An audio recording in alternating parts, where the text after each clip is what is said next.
I decided that 2025 was going to be the year of podcasting for me. So, what that means is that I can start and record as many podcasts as I want to without feeling any guilt or feel like I'm wasting my time or spending my time in the wrong way. So, that's what we're doing right now. I know I already have several podcasts with other people, but this is the Peter Zoom show. I still don't know what I'm going to call it, but that's kind of how I'm thinking about it. It's just my place on the internet, kind of like my blog, but in video format and in podcast format where I can talk about whatever I want to. I think mostly it's going to be interviews with interesting people. And so the interesting people from my perspective, people that I find interesting. So it could obviously be stuff like startups, which I think a lot of people follow me for stuff like that. Bootstrapping is kind of what I've been doing podcasts about it in the past. But there's other things I find interesting, like kind of more lifestyle related things, like people I know that are living life in an interesting way. Maybe the way they bring up their kids or the way they think about school, the way they think about work is different from how I think about it, or something I'm inspired by. There's stuff like health, kind of more like life hacks kind of thing. So it's going to be everything that I'm interested in. I'm going to talk about it on this show because it's my show and I can do it without asking for anyone's permission. And if there's an overlap between you and I in what we are interested in, hopefully you'll find some of it interesting as well. This first thing I'm recording right now is going to be mostly about me because I didn't want to feel like I had to schedule a guest or whatever to record a video because I just felt like getting started. So I'm just doing a video on sort of my year in review, and I already wrote a blog post about it. So I'm basically just going to go over that and then talk a bit about what my plans are for the current year, 2025. Yeah, so if you think that's something you want to hear about, stay tuned. And yeah, I'm just going to go through the blog post and kind of share my comments. Maybe you already read the blog post. If not, you can sort of skip that and just follow along in the video. Yeah, so the first part here, what I said is like I kind of felt like 2024 was the year where I started to find my footing again. 4 years ago, my then girlfriend, now wife, and I were living in Scotland, and my wife was pregnant, and we were going to have our first son, and we thought he was going to get born in Scotland, and that we were going to live there for at least a while. That was sort of the plan. We just got a new flat and was sort of, settling in there, but then COVID hit, and everything was different. COVID in the UK was much worse than it was in Denmark. And that was like, we were very aware of that because we had family and friends in Denmark telling us about like all the stuff they could do here, of which we could do almost nothing, like right outside our building, they were building like a field hospital, and it was just like dystopia. Like, you could go out once a day to do exercise or like do groceries. But it was basically illegal to go out more than one time per day. I still did because I can't stay in the whole day. It'll make me go crazy. So I just kind of like broke the rules, I guess. But yeah, we started to doubt whether we were going to stay in Scotland or if we wanted to go to Denmark, because we knew we wanted to go to Denmark eventually. We just didn't think that it would be right then and there. But then COVID sort of pushed us. And we just basically packed up the car that we just bought and drove it all the way to Denmark because it was hard to fly anywhere. And we moved into our summer house in Denmark, and then sort of like had to figure out a lot of stuff in a short amount of time to sort of get ready for birth and try to like figure out the nesting situation. We moved into a small studio apartment. From there, we moved into a bigger apartment in Copenhagen. Then when our son was 1.5, we found this little town like an hour from Copenhagen that I really liked. And we ended up buying an apartment there. We didn't have a lot of money back then. I was in the middle of starting my company Reform and didn't have a lot of investor money left or anything like that. And a very small, modest salary. So that was sort of all we could afford at the time. And then this year we bought a house, and we last year had our second child, and it sort of like our family feels like it's sort of the right size now. So we sort of like things started to feel more stable. We had a house, we had two great kids that we love, and everything is sort of like, revolves around their lives now in this house. And yeah, sort of like work felt more and more like manageable. Last year is also when I sold, the year before last year was the year when I sold Reform, sort of the scraps. And last year was sort of like trying to find my footing again. And I really felt like I did. And I even by the end of the year started working on new software projects, which was a good sign that I sort of was regaining my mojo. Yeah, but in the year in review post, I started with sort of my work update, because I work at Tailwind Labs. We do Tailwind CSS, the CSS framework, and I don't really, I do all the other stuff that no one else really have time to do because they're working on the code stuff. So my job is like I'm the operations person basically. So I do like account related support, license related support.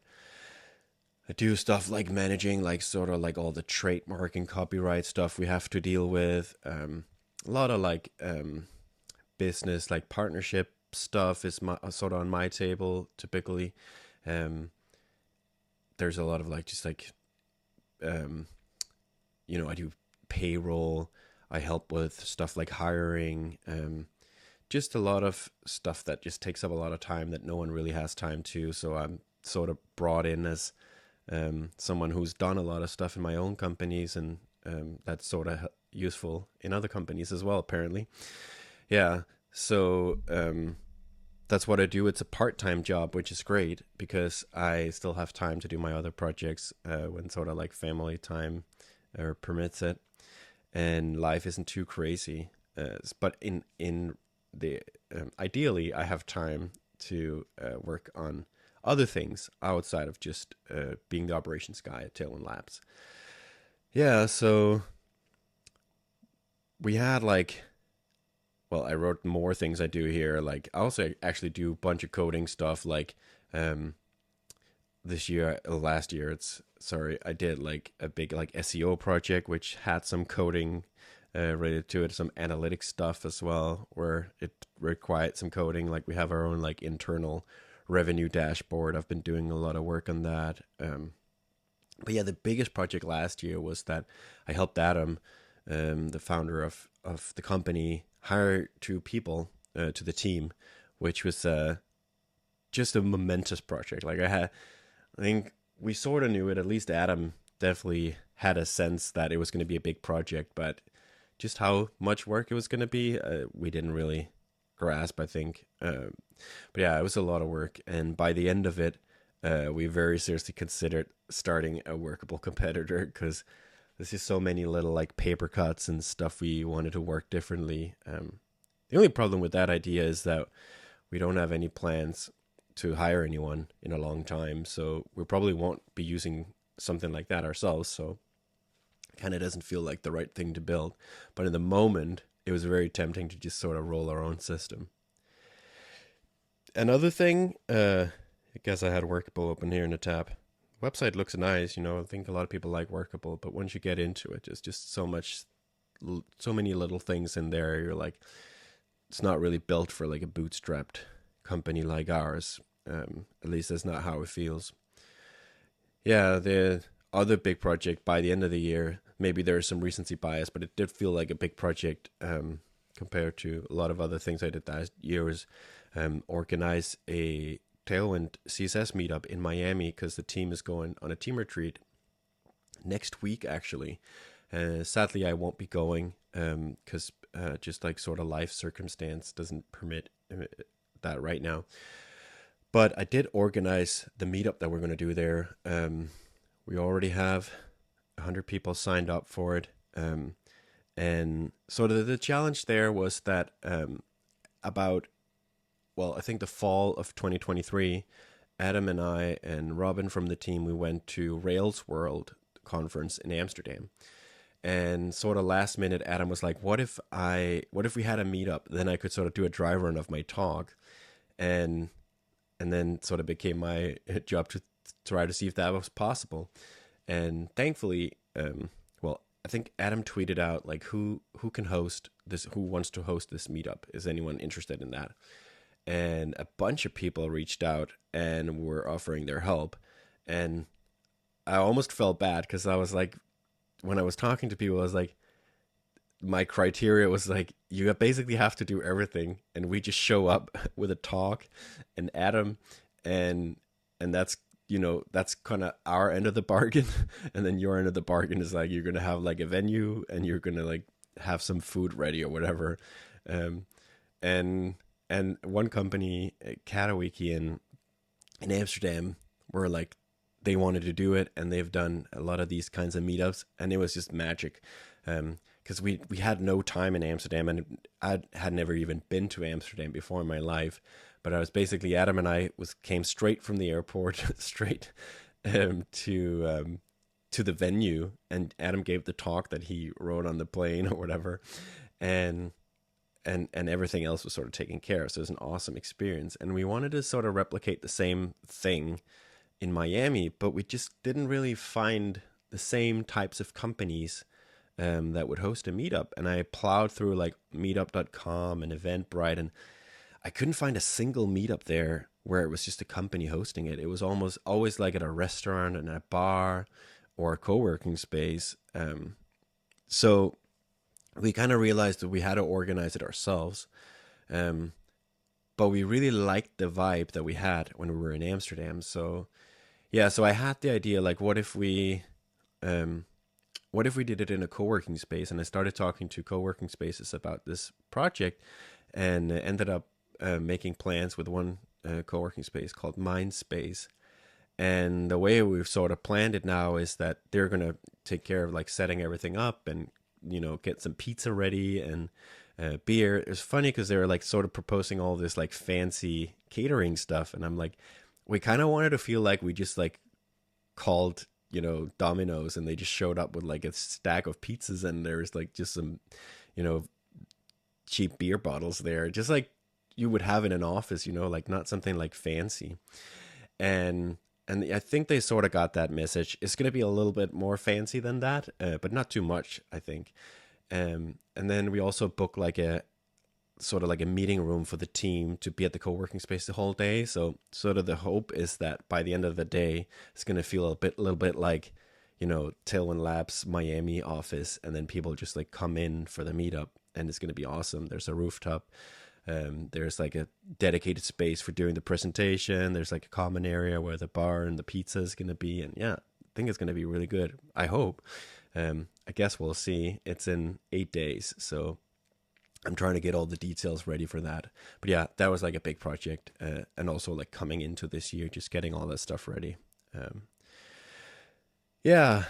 And yeah, then hopefully this week we're launching Tailwind 4, because the goal is to launch that before the team retreat. And then sort of going to be exciting to see what's happening next, because we've sort of, Adam have sort of tried to maintain a clean slate coming into 2025. So we don't really know what the plan is yet. Cool. The next section here is side projects, because I did get into side projects a little bit last year. I hope to get into it way more this year. But yeah, the big one last year was that I started my writing habit, and I did a streak for more than 100 days. I ended a streak. I felt a little bit like an imposter, but I feel like I figured out writing. Like I write way more than I used to do, and it's not as hard. Like I can if I want to, I can just sit down and write and just sort of like empty my brain, and it feels really good. And sometimes I really want to do it.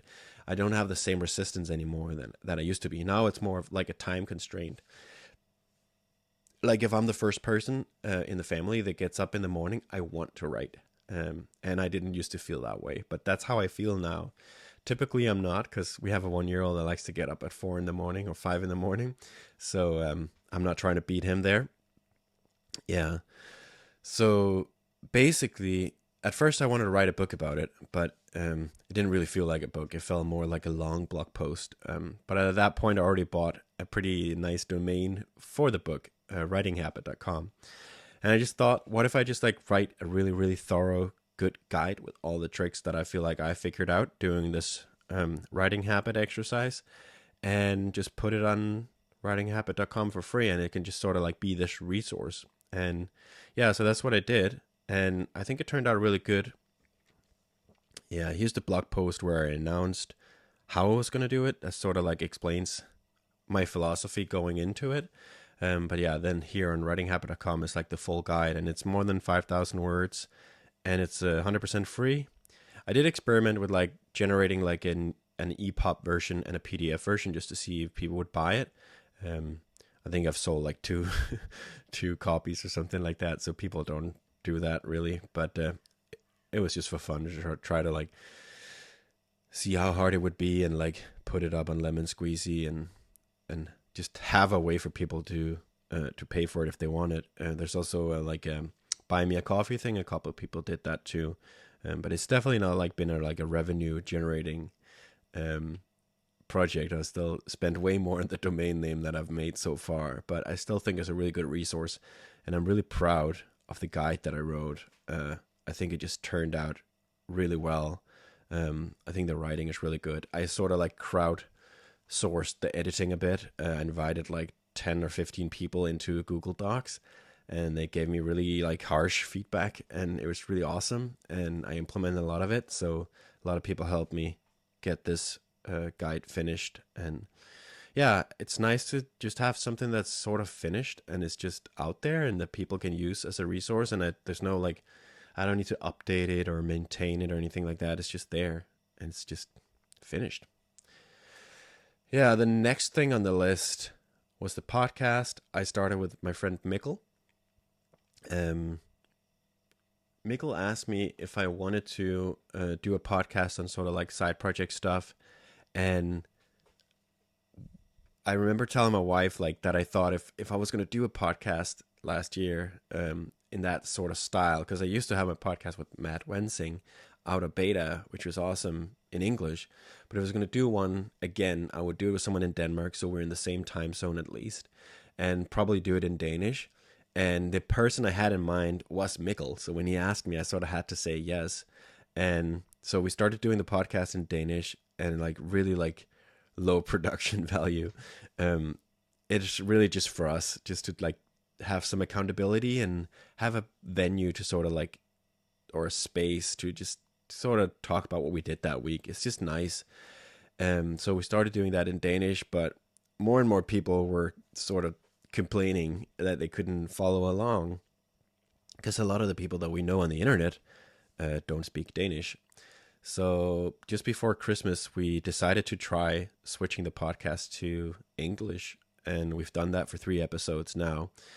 And yeah, I think some people sort of expected a bit more because they were complaining about like the audio quality and stuff like that. But it's not really our goal to like, we don't really want to spend any time, editing or spend money like getting it produced well or whatever. Like we just want to get it out there, and if someone wants to listen, it's cool, but it's really, we think about it as mostly for us. But yeah, I guess we are sort of like caving a bit now that we're doing it in English, but it's fun, and it's a good way to sort of like connect with the community a bit. And I think people just like that kind of podcasts. I do, at least. So we're trying that now, and it's been fun so far. I've been enjoying it. It's like very low effort to do it, which is great, right? If people enjoy what you're doing and feels like low effort to you, it's like pretty no-brainer. Yeah, one thing that came out of the podcast was I was talking about I wanted to do these side projects, and then this like guy Erasmus that I have known for a couple of years on Twitter as well reached out with his he has this tool called Sampler, which is it basically turns Figma into an image API when you can sort of use like if you have stuff in Figma that you've designed, like a social media card or something like that, you can follow these conventions and then basically drop the link from it for the Figma file into Sampler, and it turns it into a proper like API where you can add variables to your designs in Figma, and Sampler can replace those variables with different content. So you could change the colors or the text or even a background image, and then you just get that image generated by Sampler.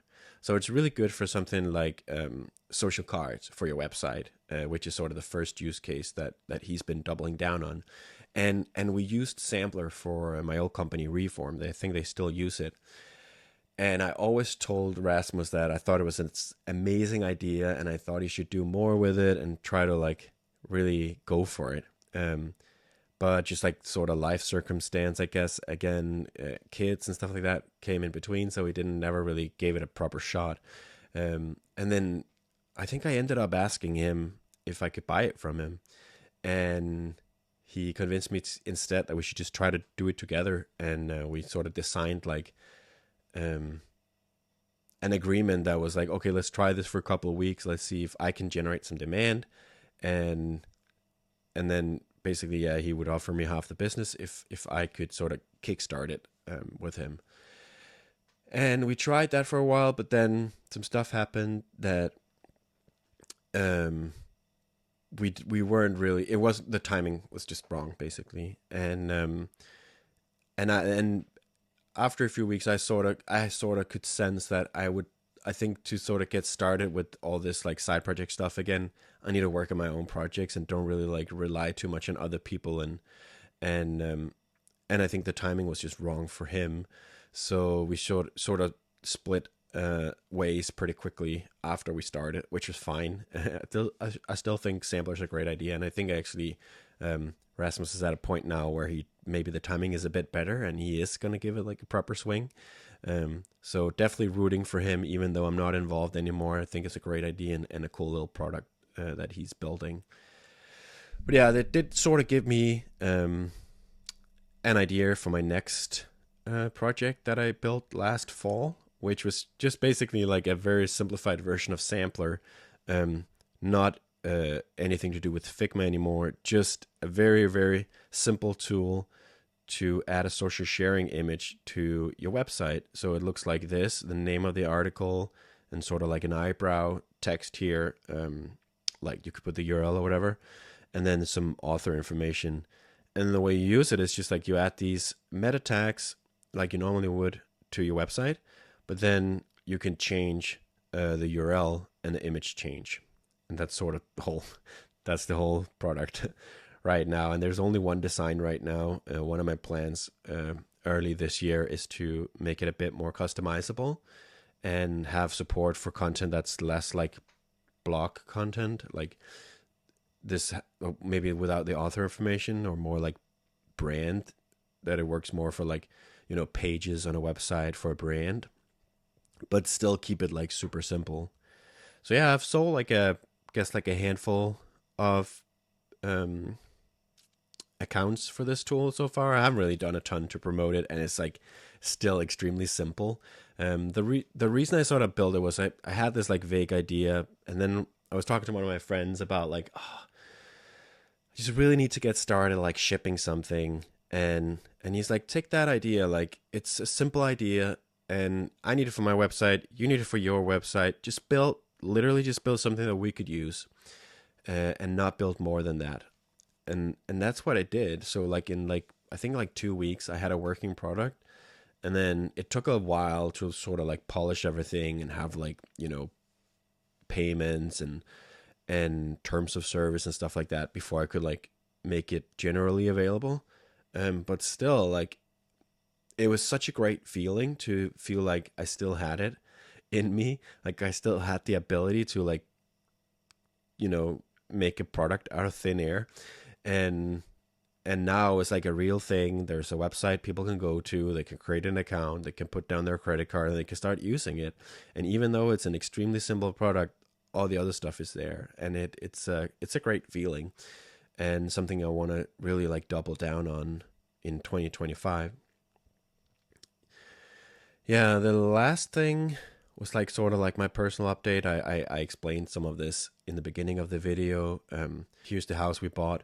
It's um it's like connected to another house, so it's classified as like a townhouse basically, but it's like very it doesn't feel like really we have a neighbor much, except our kids play with the kids next door, which is the most amazing feeling when you come from an apartment where you need to plan getting out the door. But here they can just like jump into the neighbor's garden and play, and you don't see them for hours, and it's just pretty awesome.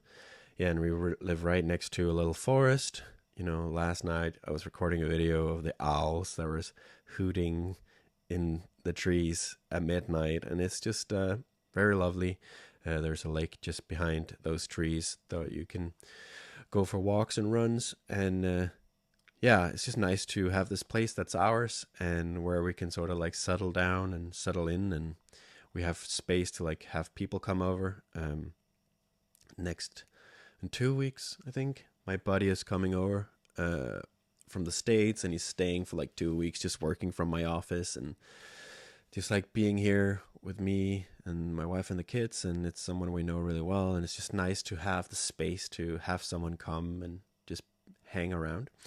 So yeah, I'm very happy with it.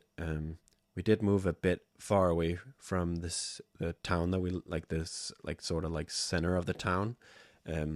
But yeah, I think it's just about getting used to that and to sort of get more used to get on the bike instead of walking and stuff like that. So yeah, I think that's basically my year in review. I wanted to talk a little bit about how I'm doing, or what I'm doing for 2025. So the first thing I did this year, actually, I'm a big like New Year's guy and making plans kind of guy. Like I love that part about the new year. And what I did this year is like I basically asked ChatGPT to help me gather my thoughts, because sometimes I can find it a bit challenging to sort of like well, I'm the kind of person that needs to talk to someone to really like get the ideas out of my head. It's hard for me to just like it's hard for me to get it out without talking for some reason. Like I'm a talker, I guess. And so I created a project in ChatGPT that I called 2025 Goals and Plans. And I did like a long brainstorm with it. And in my instructions for the project, I told it the purpose of the project. And I also told it that I wanted it to sort of default to ask me questions rather than give me answers. And the way I put it is like the answers that we're looking for in this project are within me, not within you. So your job is to sort of like pull those answers out of me. And it's ChatGPT, so it's not perfect, but it was pretty good at like getting me to write and getting me to sort of like touch all the different bases, and it sort of forced me to have an opinion on things and take a stance for about what I wanted to do with my year and where I wanted to be by the end of the year. So one of the things was like work. It's not been as helpful with that. It did help me like sort of like figure out some of my goals. But then the other part was sort of health stuff and workout stuff.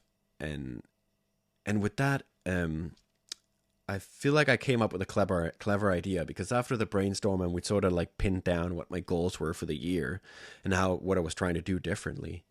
And then I basically asked it to like help me generate a prompt that would sort of be the foundation, or the prompt to create my personal trainer for the year.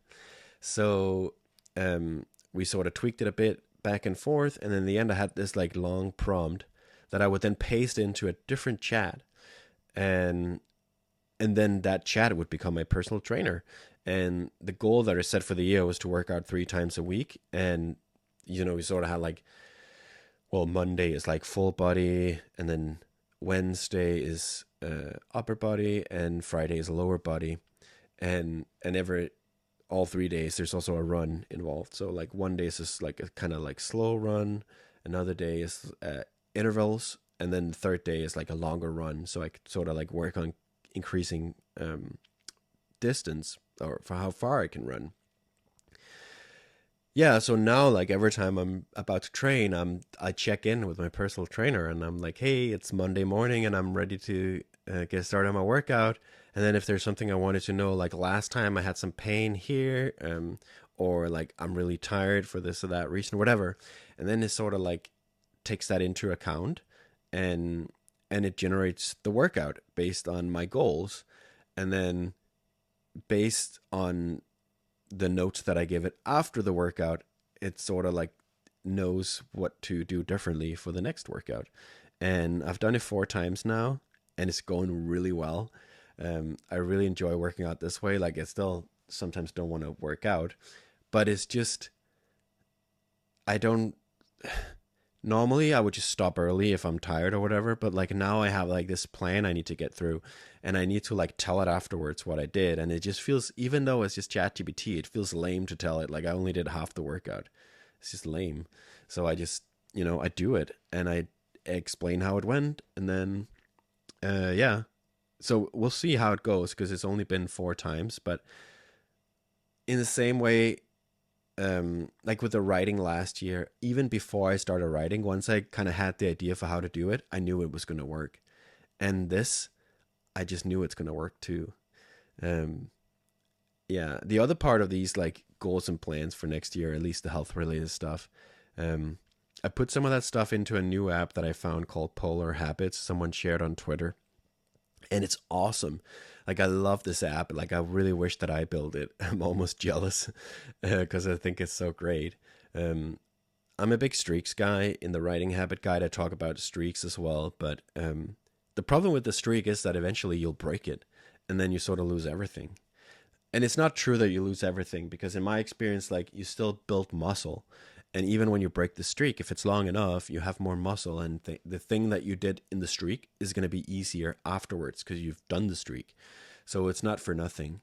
um, but the way polar habits work is like I have all my habits here, and then there's this chart that sort of is supposed to like show my momentum, and it sort of accumulates. So even if I don't do something for a day or two, it doesn't go to zero. It just sort of like flattens out. Or if I don't do it for too long, it starts going down. But there's still plenty of time to like regain that momentum. So there's still a lot of like um, incentives to keep doing the thing. Because even though you broke the streak, like I have this tweet every day thing. It's sort of cute because I don't care super much about it, and that's why I don't worry about breaking the streak too much. And it's good to have something like that where you can sort of see what happens when you break the streak, um, how you feel about it. But yeah, then I can like, just do it the next day, and I still sort of have some momentum stacked here.